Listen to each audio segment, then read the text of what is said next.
কোথায় গেল সেনাপতি? হুজুর সেনাপতি না, সেনাপতি। আচ্ছা সেনাপতি কোথায় গেল? সেনাপতি, সেনাপতি আদেশ করুন মহারাজ। আচ্ছা সেনাপতি, আমার রান্না করা বিরিয়ানি খেয়ে কি করেছে? হ্যাঁ, আমি সকালে উঠে খাবো কি তোমাদের বাল? কে খেয়েছে আমার রান্না করা বিরিয়ানি?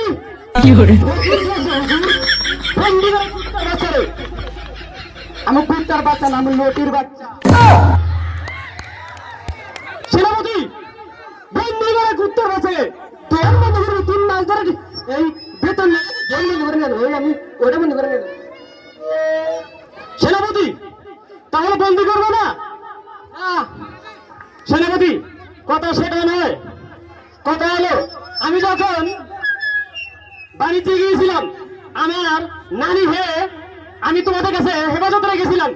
কই হুজুর নানি না তো রানী, রানী। ও রানী, যখন আমি বাণিজ্যে গিয়েছিলাম আমার রানীকে তোমাদের কাছে হেফাজতে রেখেছিলাম। কই আমার সেই প্রাণের রানী? হুজুর রানী অন্য রাজার সাথে পালায়া গেছে। কি শোনালে সেনাপতি তুমি?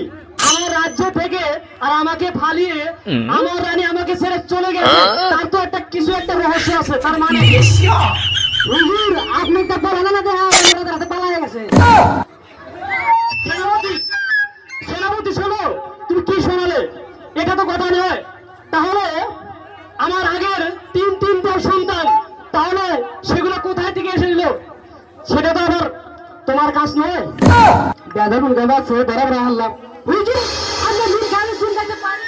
যে রাজা আমার রানীকে নিয়ে পালিয়ে গেছে সেই রাজার সাথে আমি যুদ্ধ করতে চাই।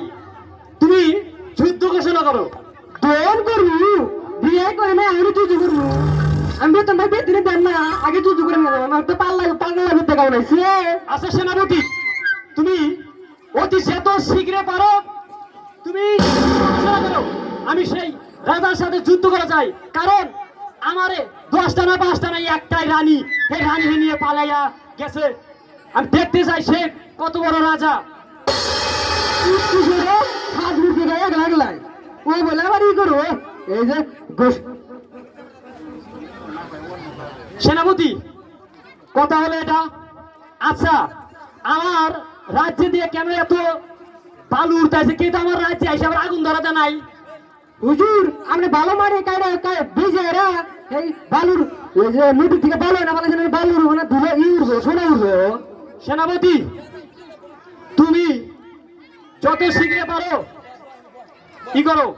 ওই রাজার সাথে আমি করতে চাই, যুদ্ধ করতে চাই। সেনাপতি আমি যুদ্ধ করা আমি খাইলাম, আমার যুদ্ধ করবো। সেনাপতি আসলে এত আমার রাজ্যে এত মানুষকে হুজুর আমার বাল কাটবার লেগে আইছে। এই যে বাগুনের দাম কমা দিছেন না সব কি